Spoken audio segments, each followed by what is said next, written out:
anong mensahe ang kailangan marinig ng mga Aries sa buong buwan ng December 2024. Pwedeng nangyayari na to. O mangyayari pa lang, kung hindi man para sa inyo, itong magiging reading, edi baka para sa someone na malapit sa inyo o sa someone na kakilala nyo mismo. Baka may lumabas na gender mamaya, gawin nyo na lang energy, masculine at feminine energy. Pwede rin naman na huwag nyo napansinin ang gender. Hindi ko masasabi kung anong magiging reading, kung positive ba o negative, depende sa kung anong mapipick up ng energy. Walang masama kung papanoorin nyo rin ang inyong sun, moon, at rising sign kasi baka alin man sa mga yon ay mag-resonate na sa inyo.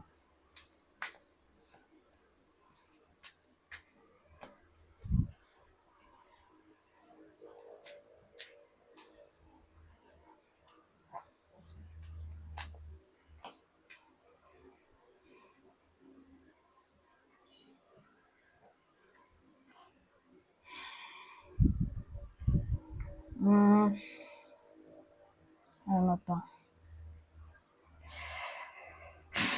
So, may mga tao tayo, pero gawin ko na lang energy sila lahat. Kasi may paparating na bad news. Whether dumating na to o darating pa lang.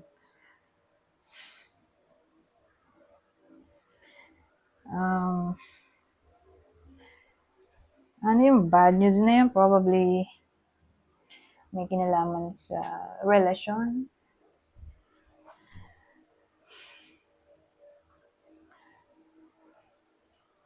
O sabihin nating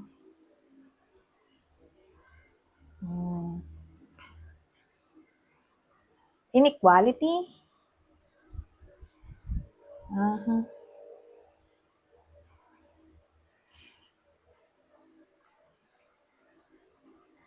Pero don't worry kasi tingin ko maayos din naman bandang huli. Ganun eh.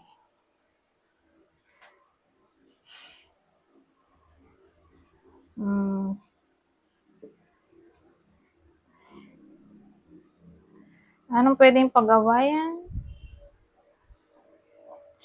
Siguro miscommunication, misunderstanding, sarcasm, spying,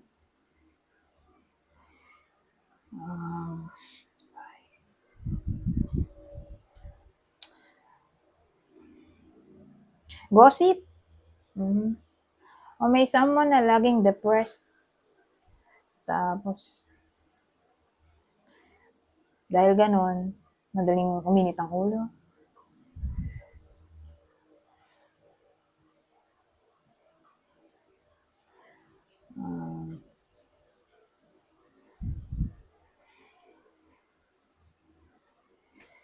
So again, huwag masyadong mangamba.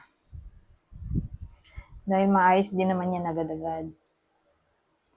Sa buwan na to, December. Pwede ding love issues ang pwedeng maging problema. So, sino yung tatamaan ng reading na to?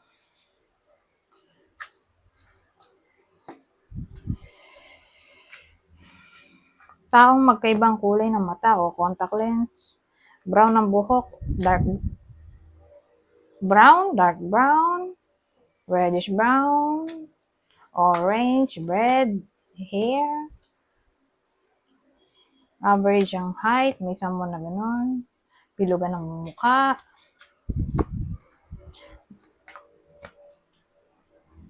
lalaki, blonde ang buhok, pwede ring man-to-man relationship to, o lalaki yung blonde ang buhok, o pares masculine yung mga tao dito, masculine energy.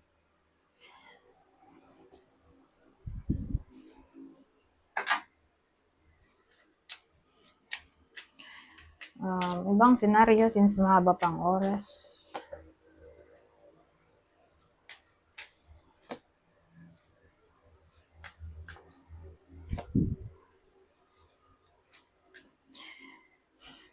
Whether nangyayari na to o mangyayari pa lang, sa case naman na to,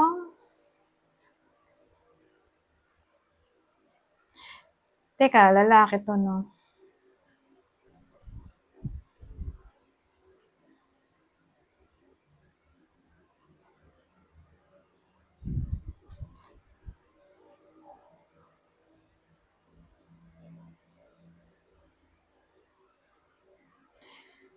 Tingin ko doon sa unang senaryo, lalaki yung ano, nag-i-spy. Yung mga sinabi ko kaninang negativity. Prone sa gossip, laging depressed, mainit ulo, madaling uminit ang ulo. Doon sa unang senaryo, lalaki yung bida. Bida. Oo. O, siya yung ano, nagkukos ng problem. Siya nga yung ano, lagi nag-iisip, tamang hinala. Siya yung nagkukos ng problem na lang. Sa case na to, ang nagkukos ng problem ay babae. Kasi yung babae, nag-cheat siya literally. May other option siya.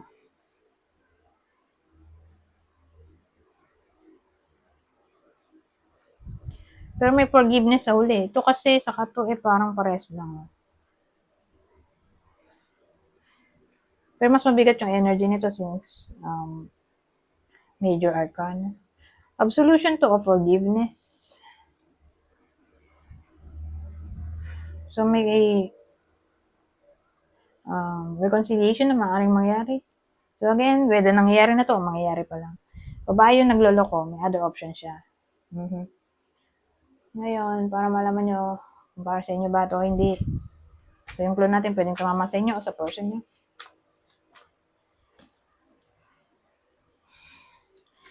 Exage ang features daw eh. So may something na exage sa mukha niya, sa katawan o pananamit, makeup, pwede. Exage mag-makeup, makapal. Ano, may balbas. Kung lalaki, may balbas.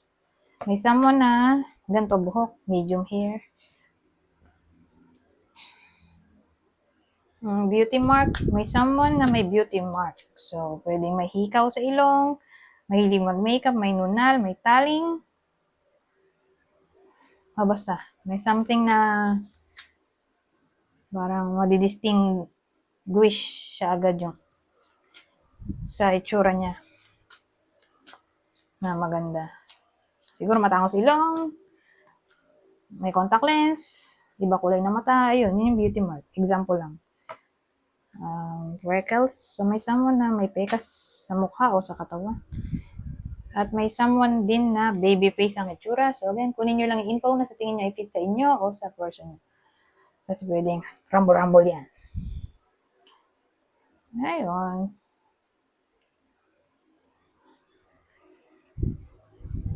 Doon sa unang senaryo, hindi ko na sabi pala yung zodiac sign.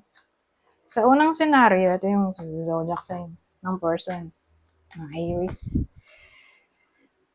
Pisces, Sagittarius, o Taurus. Ngayon, sa pangalawang senaryo, yung babae naman yung nagloloko. Person niya, person ng Aries. Scorpio, Virgo, Aquarius.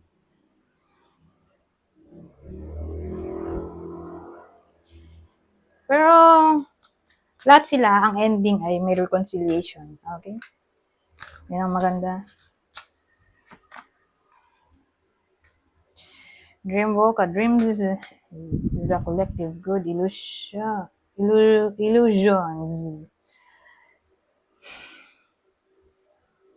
The river queen, the flow, letting go natural movement.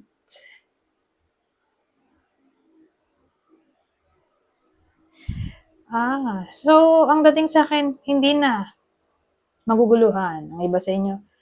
At magkakamap na yung taong to sa conclusion na mag-let go na lang. At mag-go with the flow.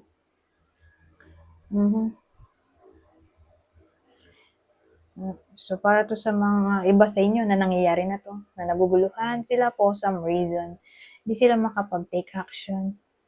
Ando sila sa period na napo-procrastinate. So, sa December, may tendency na mag-let go na sila, mag-release ng toxic people, umaksyon, o mag-move on. Depende sa case ng tao.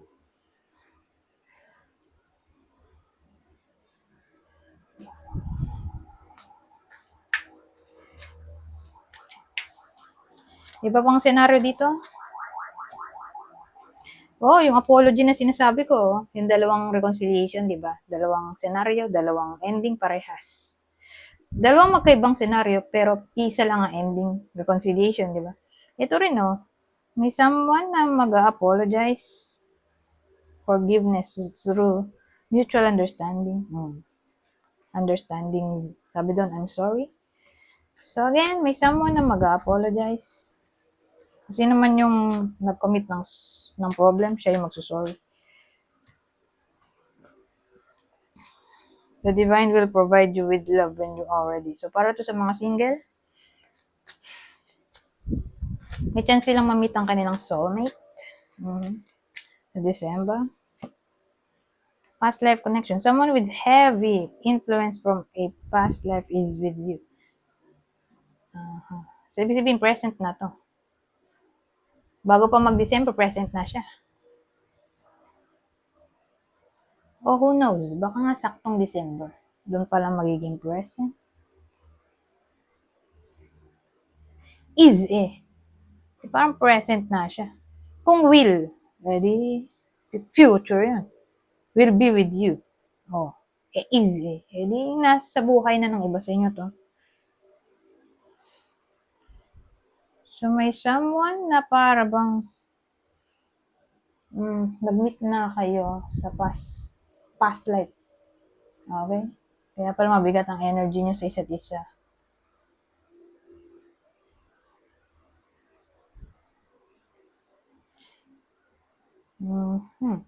So, yun yung case na sobrang inis ka dun sa tao, hindi mo alam kung bakit. Ganun din siya. Siguro nga sa past life, nag-meet kayo, magkaaway kayo sa panahon na yun. Tapos nag-continue lang sa present. Oh, sobrang attractive naman kayo sa isa't isa. Pwede rin ganun. Doon naman papasok yan. Yung heavy influence. Yun pala, kaya pala sobrang attracted sa isa't isa dahil nga nag-meet na sa past life. So, may unfinished business, kaya ayan, nag-meet ulit sa present. So, past life connection ay posible. Pero, mapapansin nyo nga yan, kapag yung energy nyo sa tao ay mabigat. Okay, ibig sabihin pala may past life connection. Pero again, present na to sa buhay ng iba sin na parang magtataka, bakit ganun? Ganun yung feeling? Parang intense? Anyways, hanggang dyan na lang. Goodbye. For now.